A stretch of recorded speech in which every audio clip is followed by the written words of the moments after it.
Mais Sakura, c'est Morgane et Rosalis. salut. Aujourd'hui on fait un mardi conseil, Sailor Moon Eternal. Allons-y. Ça y est, il est arrivé sur Netflix, ou plutôt ils sont arrivés, les deux longs métrages Sailor Moon Eternal qui ont été diffusés au cinéma au Japon au début de l'année 2021, très précisément le 8 janvier et le 11 février. On se souvient, on avait fait une vidéo autour de Sailor Moon Eternal justement et des produits Sailor Moon Eternal. L'occasion de revenir sur toute la jeunesse de Sailor Moon avec un journal. On espérait très fort à l'époque que, comme le laissaient entendre les rumeurs, les films arrivent sur Netflix. Et donc, depuis le jeudi 3 juin, c'est possible de voir les films, deux films directement sur Netflix, donc dans une super qualité. À peine quelques mois après. À peine quelques mois après. Et alors même que le DVD et le Blu-ray ne sont pas sortis au Japon puisqu'ils sont attendus le 30 juin. 30 juin, c'est l'anniversaire de Usagi. Les films sont enfin arrivés, sachant que c'est un projet qui avait été annoncé dès le début de l'année 2017, c'est-à-dire à partir du moment où la troisième saison de Sailor Moon Crystal s'était terminée. C'était celle qui adaptait le troisième arc. Et sachant que tout Crystal, c'est un reboot de l'histoire. C'est pas la suite de l'animé originel. Ça reprend tout. Ça reprend tout et ça reprend en fait très fidèlement l'histoire du manga, puisque à l'époque où le manga et l'animé de Sailor Moon sont arrivés dans les années 90 au Japon puis en France, le manga et l'animé avançaient de concert, donc certains des éléments qui ont été développés dans le manga ne se sont pas retrouvés dans l'animé. A contrario, l'animé a beaucoup brodé, a beaucoup fait de fillers, des ajouts, voire modifié le caractère de certains personnages liés à la personnalité aussi des réalisateurs de cet animé à l'époque.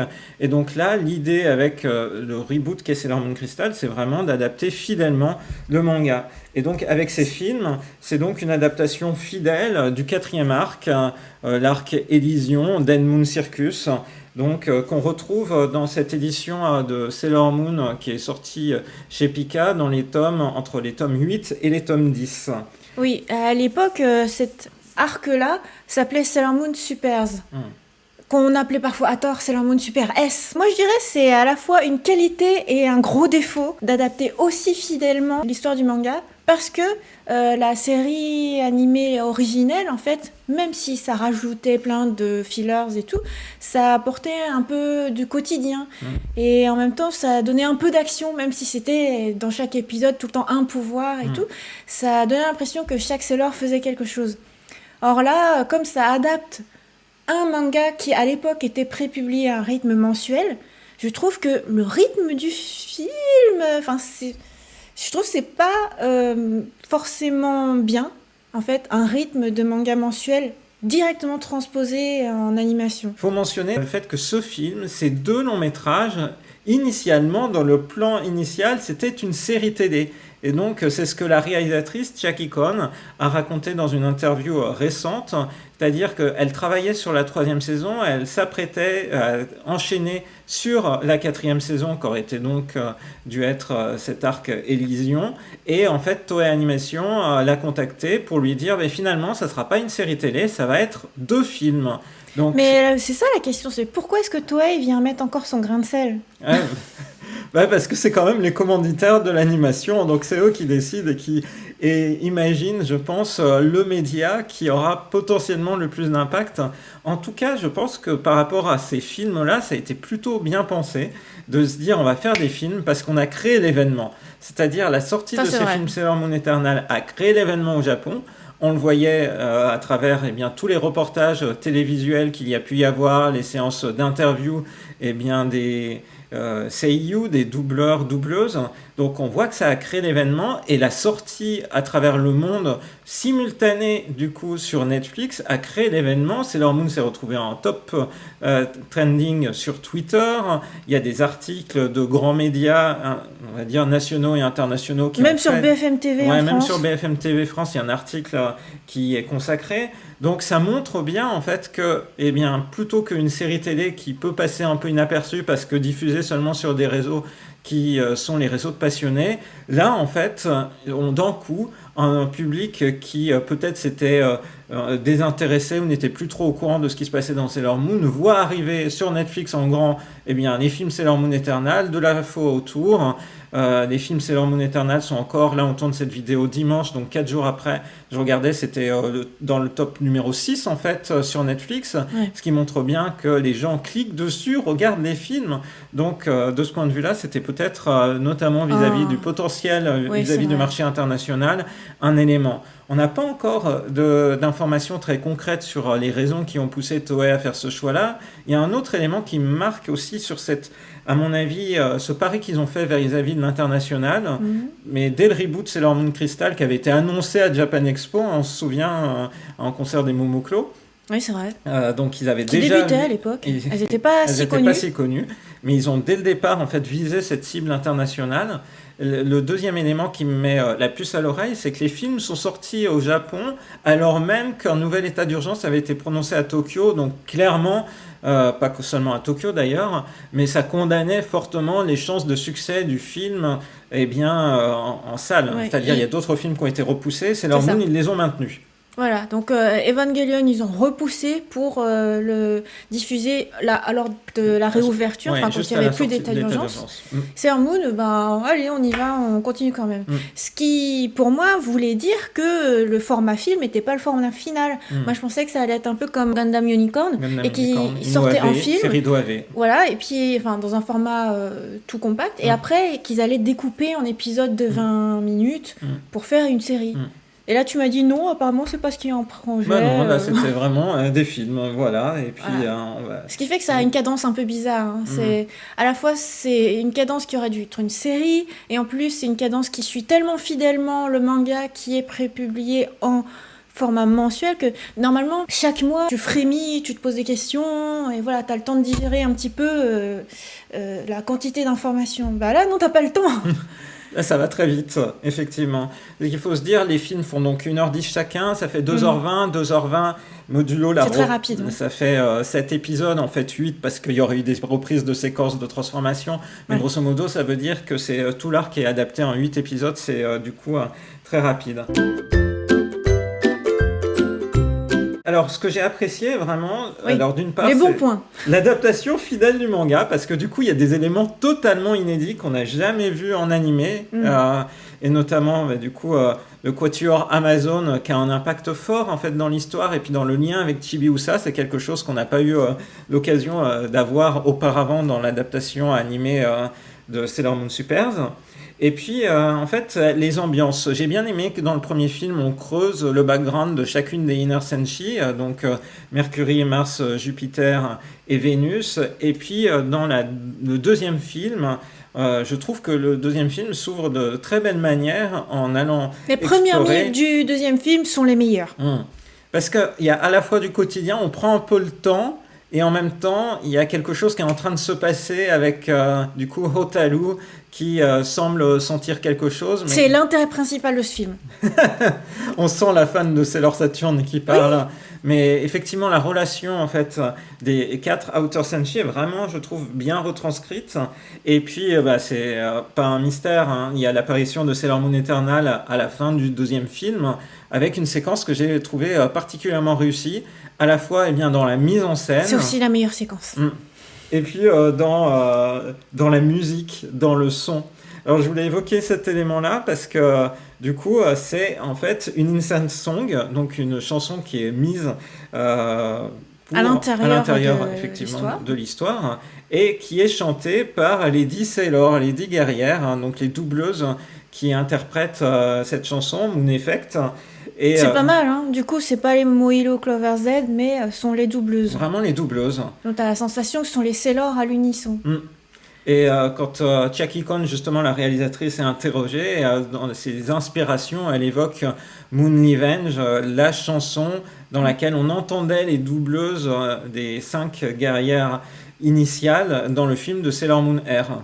Donc, j'ai trouvé que c'était vraiment un moment fort, ces moments intenses. C'est une séquence qu'on a envie de se passer et de se repasser parce qu'il y a le son, il y a la réalisation qui est vraiment à la hauteur. Mais dans la série originelle de Toei Animation, il y avait aussi des insert songs. J'ai vraiment souvenir du passage où elles sont juste 3 et où t'as une belle insertion qui est mise, t'entendais qu'il se passait quelque chose. Il y a un autre élément sur les chansons là qui est important, c'est que les chansons sont écrites par Naoko Takeuchi directement. Et on se souvient quand on lisait le manga de chez Glénat où elle évoquait la découverte des chansons, des fois elle regrettait, elle aurait voulu les écrire elle-même. Enfin, on sentait à l'époque que dans les petits apartés, voilà, elle n'avait pas le temps, l'opportunité, la disponibilité. Ça lui était même pas donné la possibilité en fait d'écrire ces chansons-là. Mais elle n'était en fait, pas assez impliquée dans. Voilà. Elle n'était pas incluse dans le projet entier. Ouais. Et d'ailleurs, du coup, il y a toute une histoire autour du fait que le film de Sailor Moon Air, elle a regretté ce qui s'était passé dedans, la manière dont il était réalisé. C'est vraiment un film qui porte la marque du réalisateur Kunihiko Ikuhara, là où dans le film Sailor Moon Super, elle a pu vraiment s'investir dedans. C'est le film sur Kaguya. Bah, elle en a fait un manga et c'est clairement pas la même ambiance. Ah, c'est 1000 fois mieux chacun. Moi, j'aime bien le film de Sailor Moon Air. Moi j'aime bien les créations originelles. Je comprends. Moi c'est Naoko Takeuchi qui fait l'histoire. Juste un petit mot parce que tu as mis en avant le fait que Hotaru-chan soit en avant dans la deuxième partie du film. Pour moi en fait le plus gros intérêt de cet arc, c'est pas tellement Chibiusa et Helios, c'est vraiment le fait que Saturne se révèle et que les Outer Senshi arrivent avec une vraie mission qui est pas la mission dramatique qu'il y avait dans Sailor Moon Super. Et elles sont vraiment intégrées du coup dans le groupe, dans le système solaire. Pour moi, quand j'étais ado, c'est vraiment un passage qui m'a énormément marqué, la renaissance de Hotaru, le fait que finalement elle en devienne même plus positive et presque le guide spirituel des Outer Senshi. Et je trouve que du coup on le ressent bien dans ce film, le fait que Sailor Saturn soit vraiment importante. Cela dit, je regrette du coup qu'elle n'ait pas eu droit à des vraies séquences de belles attaques. Que tu vois que Uranus, ils se sont attardés à lui faire ces deux attaques et une belle transformation. Et Sailor Saturn, elle a une espèce de pauvre... De toute façon, je sais pas, ils inventent pas trop. Hein. Tu sais, en termes de transformation, quand tu regardes ce que fait Toei Animation maintenant dans Purikua, t'es là, c'est tellement beau, c'est hyper émouvant et tout. Là, ils reprennent exactement les mêmes poses clés que les transformations d'autrefois. Mais en plus, c'est pas assez fluide, il n'y a pas assez d'images par seconde, il n'y a pas une sensation fraîche 2021, quoi. T'as juste l'impression que c'est une repompe. Et Saturne, elle aurait mérité une vraie belle transformation, quoi. Déjà, elle a la main qui est un peu biscornue quand il y a les ongles qui se colorent. Je comprends pas. Alors, ils auraient pu faire la main comme ça, comme pour tout le monde. Là, c'est biscornu. Puis sa transformation, c'est juste je suis en posture fétale et puis après, ça y est, je suis transformée. Franchement, je trouve que c'est le moment où on aurait pu lui donner une vraie transformation et une vraie attaque. Son Silence Glaive Surprise, il n'y avait même pas d'animation spéciale, quoi. Il n'y avait même pas le décor avec plein d'étoiles. C'était juste, faut qu'on la fasse dans la séquence. L'attaque et puis voilà. C'est mon grand regret.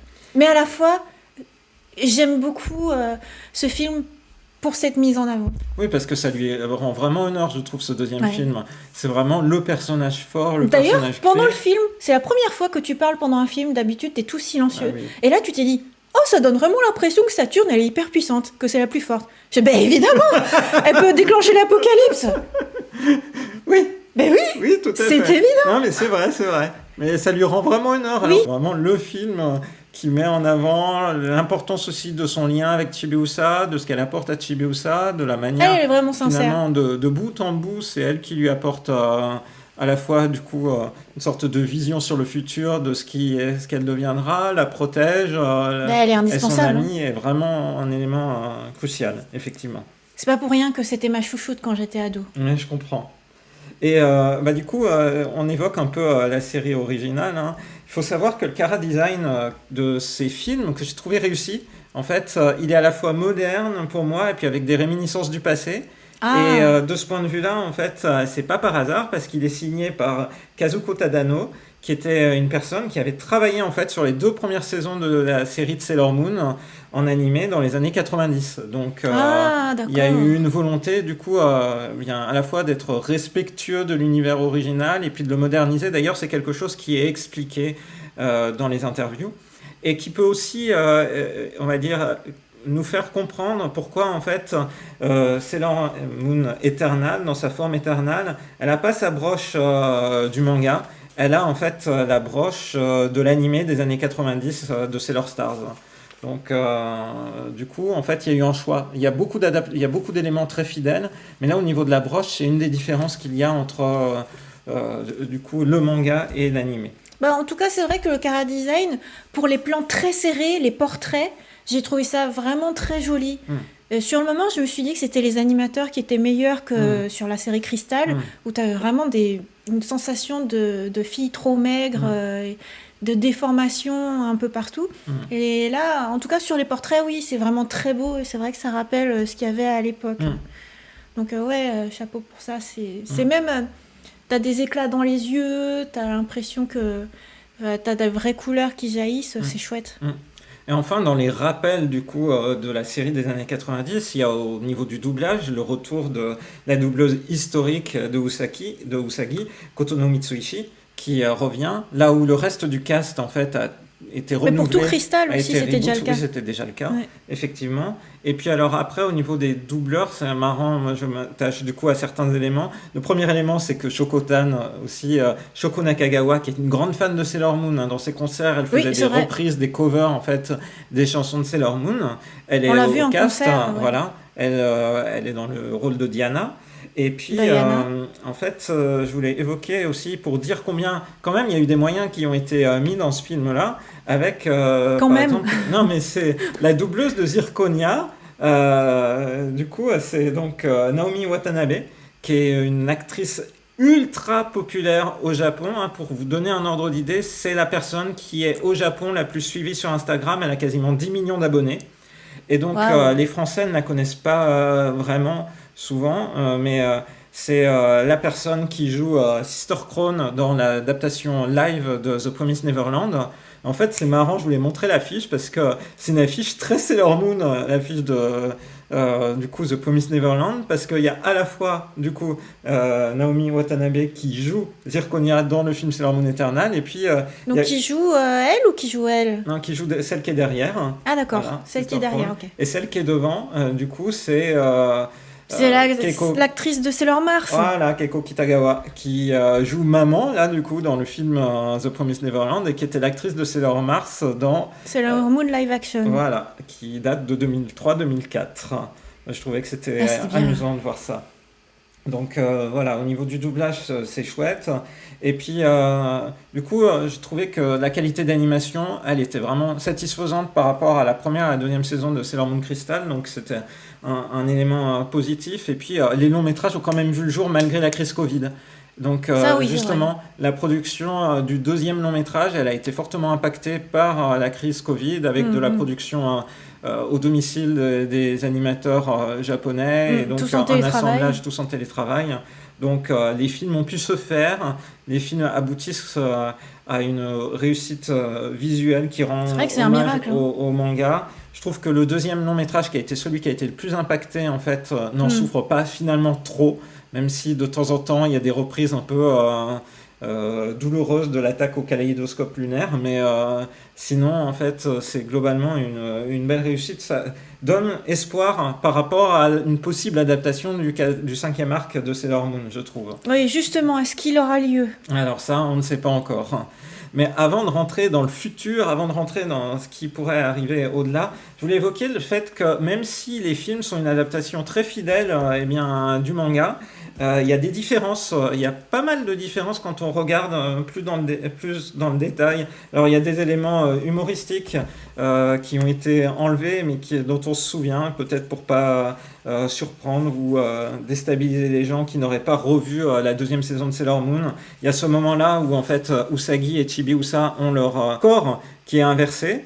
Et dans ce moment-là, en fait, il y a du coup Chibiusa qui devient adulte. Pour les autres Sailors, ça leur rappelle Black Lady. Et c'est un truc qui n'apparaît pas dans l'animé, c'est un choix d'avoir coupé ça. Il y a d'autres éléments comme ça, quand les Outer Senshi réapparaissent pour la première fois là dans le manga, en fait, Michiru se fait repérer dans un magasin où elle est en train juste de regarder les livres et les CD. Et là, on a Haruka qui...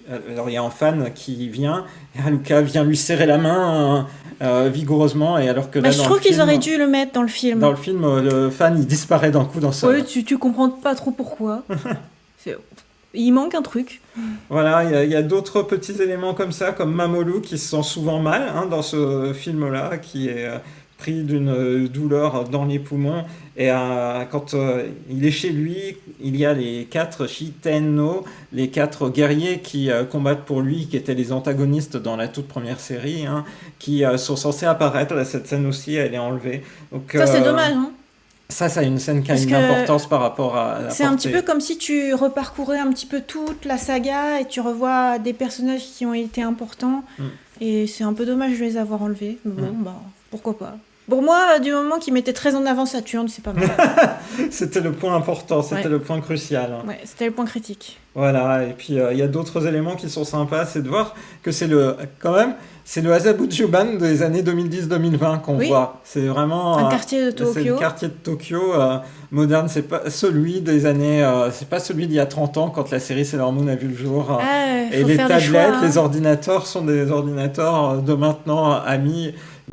Donc Mizuno, elle a vraiment des tablettes qui ressemblent à des iPads, donc chose qui n'existait pas à l'époque. Voilà. Donc, pour remettre au goût du jour un petit peu. Ouais.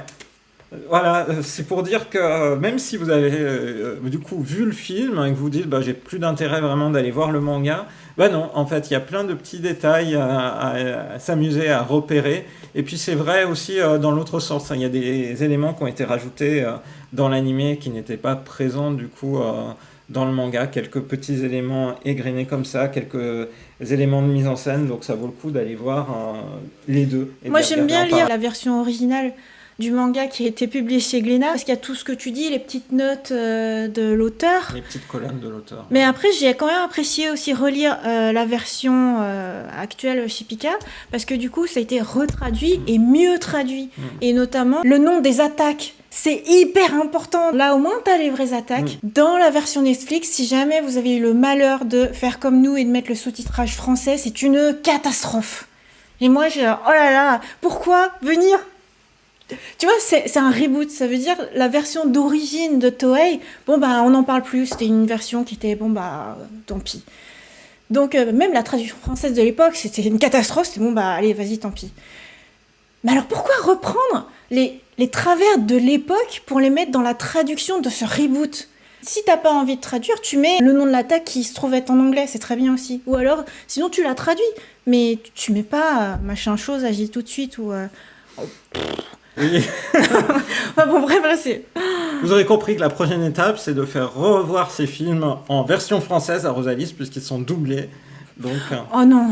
Mais je m'en fiche, de toute façon, j'écoute le japonais et c'est très bien. C'est juste que tu te dis, le grand public, du coup, va lire des noms d'attaques qui sont... Ouais. Mais oui, t'auras envie d'avoir directement... Je suis d'accord avec toi. C'est important, quoi.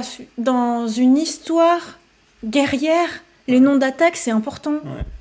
Les noms de transformation aussi, et puis là, je sais pas, dans les traductions, il y a juste quelques petits détails qui me tiennent à cœur. Ça me tenait à cœur. Ça n'a pas été fait comme j'aurais voulu. Mais bon, après, l'intérêt de les écouter en toi, japonais. tu me dis que les traducteurs de Netflix, ils traduisent à la chaîne, ils traduisent beaucoup. À la chaîne, beaucoup. Et... Pas forcément le temps de s'investir. Ouais, mais du coup, c'est un peu bizarre que la personne soit allée chercher les noms d'attaques d'autrefois. Ouais. Et il aurait dû aller chercher les noms d'attaques dans le manga. Dans le manga. Dans la traduction française, oui, ça aurait été respectueux, effectivement, du fait que c'est le média principal par lequel maintenant les gens peuvent lire. Du coup, Sailor Moon, sachant aussi qu'il y a une édition Eternal qui est en cours d'édition, mais dans cette édition-là, il n'y a pas encore l'arc Elysion. Donc c'est pour ça que je montre ces mangas-là aujourd'hui. Pour la suite, qu'est-ce qu'on espère ? On espère que le film il rencontre un gros succès à travers le monde. Je pense les DVD Blu-ray sortent au Japon le 30 juin. Donc voilà, on a le visuel qui a été dévoilé. C'est encore un super beau visuel, je trouve. Il y a une bonne qualité artistique sur tous les visuels associés au film Sailor Moon Eternal. Donc ça, c'est un premier élément. Et peut-être que si le film a assez de succès sur les plateformes type Netflix, si le DVD Blu-ray a assez de succès, voire s'il sort aussi en Europe, aux États-Unis, dans le monde, peut-être peut-on espérer que... Je sais pas qui achète encore des DVD. Ah, il y a encore des fans. Un 5e arc, l'adaptation du fameux arc final de Sailor Moon. Sailor Stars, j'adore. Ah, ça serait fantastique à voir. Et en attendant, il y a quelques événements autour de Sailor Moon, parce qu'il y a un fan meeting qui est organisé, et donc avec ce visuel-là, qui est signé Naoko Takeuchi. C'est le dernier visuel en date qui a été... Là, on reconnaît son style. Voilà, qui a été révélé. Ça fait plaisir de la voir refaire des dessins autour de Sailor Moon. Oui. Donc ceci est prévu le 26 juin, et c'était évoqué que c'était pour célébrer l'anniversaire de Usagi et de Chibiusa, d'où le fait qu'elles sont toutes les deux... du coup, autour d'un gâteau d'anniversaire. Et peut-être y aura-t-il des annonces, sait-on jamais. Espérons. Oui.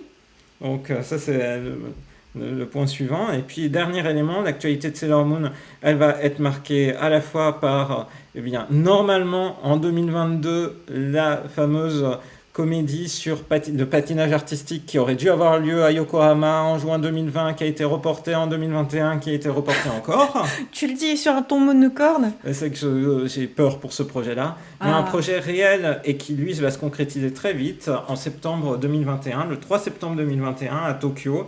C'est une nouvelle comédie musicale. On sait que... Ça, les Japonais sont doués pour ça. Ils sont doués, ils sont fans. Nous, on avait été voir le spectacle comédie musicale de la partie... De la partie Sailor Moon Air. Donc, qu'ils ont fait, on a vu en 2014. Donc là, c'est une comédie musicale autour du mythe de la princesse Kaguya.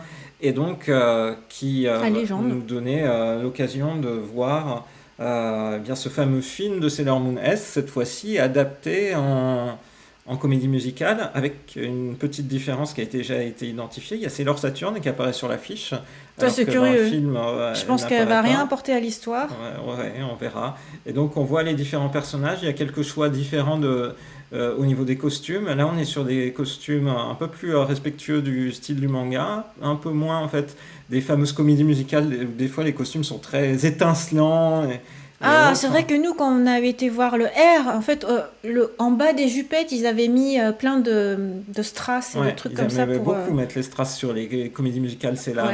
Pour rendre ça un peu plus bling-bling. Ouais. Donc voilà, donc c'est la suite de l'actualité autour de Sailor Moon. Il y a pas mal de choses. Ça fait plaisir de voir que cette œuvre-là, qui a maintenant, bientôt 30 ans, elle est encore très vivace avec... Du coup, ces deux films qui ont vraiment, je pense, redonné un coup de boost. Aussi, moi, ce qui m'a marqué en regardant un petit peu les retours sur Sailor Moon Eternal sur Internet et autres, c'est que finalement, ce qu'on n'a pas trop vu au Japon, c'est-à-dire dans la manière dont il est présenté au Japon, c'est quand même plus un film pour les adultes qui ont regardé Sailor Moon quand elles étaient jeunes et qui... du coup, prennent plaisir à retourner vivre dans l'ambiance de Sailor Moon avec les films, comme c'était sur les comédies musicales. Voilà. Là où finalement, dans les retours que je voyais sur Internet, il y avait pas mal de parents qui ont fait voir en fait ces films Sailor Moon à leurs enfants ce week-end. Donc peut-être... Les enfants, ils n'ont rien dû comprendre. Ça doit être un peu difficile. Ça va trop vite. Ça va un peu vite, ouais. Mais du coup, peut-être que ça va donner envie et donner l'occasion à un public qui n'a plus en Europe... et en Occident en général, de véritables séries de Magical Girl, puisque en fait les séries précures restent encore la connaissance du fait qu'il y reste des séries de Magical Girl en Occident est quand même restreinte aux grands fans de manga et d'anime. Là, ça va peut-être élargir du coup la cible et peut-être que ça marquera un renouveau pour... Netflix aurait bien fait son coup si Sailor Moon Crystal était aussi disponible. C'est une bonne remarque. Il aurait fallu effectivement que les 3 premières saisons soient disponibles. Voilà, parce qu'après tu te dis tiens, il y a un film, mais en fait c'est la suite de... Ouais. Et malheureusement, c'est pas le cas. Oui, tout à fait. Problème de gestion des droits et de leur acquisition. Du coup, au final, après avoir vu ces 2 parties de films, toi t'en es très content. Je suis très satisfait. Je suis plus... satisfait qu'à l'issue de la saison 1 et de la saison 2. J'ai un petit regret que c'est pas été vraiment une série télé comme la saison 3, parce que la saison 3, j'avais trouvé qu'il y avait une gradation c'était mieux. dans les événements, on avait un peu le temps de se poser des questions d'une semaine sur l'autre ou dans la manière dont ça allait être mis en scène. En tout cas, la réalisatrice qui avait aussi fait la saison 3, je trouve elle rend grâce à l'univers de Sailor Moon, mais il lui faudrait un peu plus de temps. Donc là, en fait, j'aurais été comblé si, je pense, les films avaient fait 1h40 chacun et non pas 1h10. Ah, ouais. Ouais, moi, du coup, mon appréciation, elle est en demi-teinte. Parce qu'il y a tellement de choses sur lesquelles je me dis... Grrr et puis après, bon, je vais quand même finir positive en me disant, bon, c'est toujours mieux que rien, quoi. C'est sympa qu'il y ait quand même quelque chose Sailor Moon d'actuel. Et voilà. Mais ça aurait été encore mieux avec plus de moyens. Oui, plus c'est sûr de... que comme nous, on regarde les séries de Magical Girl après Non, Cure, par même exemple. n'importe quelle série d'aujourd'hui, il y a quand même plus de... Bref. Ouais. Bon, je vais te révéler un truc qui est peut-être Quoi passé à côté. Hein. Jackie Cohn, elle est quand même la spécialiste des projets un peu difficiles en termes d'animation limitée, puisque c'est la réalisatrice de l'animé, La Voix du Tablier, animé Netflix original dont on a déjà eu C'est-à-dire, c'est l'occasion le de parler. massacre. Oui, là, en Tu parles l'occurrence. tu pars d'un très bon manga, tu fais une adaptation animée qui n'est pas animée. Voilà, tu vois, elle s'en est plutôt bien sortie avec Sailor Moon. Oui, je pense qu'elle avait aussi la pression des fans, Sans doute. et au Japon et dans le Et monde. dans le Japon et dans le monde. Parce que c'est vrai qu'au Japon, finalement, ils y ont quand même mis de l'énergie à faire en sorte que... Oui, c'est moins pire qu'au tout début. Ouais. Voilà. Mais bon, ouais. Voilà, on espère du coup un 5e arc qui soit absolument fantastique et qui continue finalement la montée en grade de Crystal, Oui. la montée en qualité. Et puis on ne peut que... Moi je vous recommande très chaudement de regarder ces films. Si, oui, c'est bien. Voilà. C'est juste que du coup, par exemple, le deuxième film, t'as l'impression, chaque personnage ne fait que regarder et attendre les révélations. T'as l'impression qu'il n'y a pas d'action. Tu vois, ça c'est... Oui, c'est vrai. C'est l'ennui d'adapter très fidèlement, trop fidèlement oui, je un suis manga. d'accord. Avec les allers-retours entre Élysion et la surface de la Terre, je suis d'accord avec toi. Ouais, puis... Ouais. On est allé à Élysion, paf, on revient au-dessus, puis on retourne en arrière. Ouais, non, je suis d'accord. De ce point de vue-là. Voilà, on espère du coup un long film, 2 longs films, ou alors une série télé. Croisons les doigts. Et en tout cas, voilà, soutenez, à mon avis, ces projets. Je pense qu'un long film, ce serait pas mal. Tu vois, comme Evangelion, ils s'en sortent bien aussi en faisant des longs films, avec beaucoup de moyens, une animation léchée, des poses clés très bien dessinées, c'est sûr. une bande sonore. Enfin, ouais. Bah, déjà là, on est content qu'il y ait une insert song. Voilà, donc, du coup, on espère que ce mardi conseil autour de Sailor Moon Eternal vous a plu, vous a permis aussi d'apprendre des choses autour de ces films. Et on vous donne rendez-vous à très bientôt dans une prochaine vidéo sur la chaîne de Rosalis. Bye bye. Bye bye. Toi, c'est pour ça au départ, je t'ai dit, il vaut mieux que tu fasses cette vidéo tout seul. Mais non, parce que t'en aurais sorti que le positif. Et moi, comme je suis là, après, j'arrête pas de faire oui, mais. Je pense qu'il faut être réaliste, tu vois. Faut être réaliste. Mais oui, c'est-à-dire que moi, je suis peut-être là over-positif parce que je suis trop content dans le matériel qui serait... autrement, on n'aura rien, en fait. Et oui, puis toi, c'est ça, c'est mieux que rien. Voilà, toi, tu nous ramènes au fait d'avoir quand même un regard... En tant que fan, j'aurais aimé un truc de mieux, quoi. Ouais, je comprends. Je comprends. Mais bon, voilà, peut-être tout un nouveau public qui va découvrir par cet intermédiaire. Oui.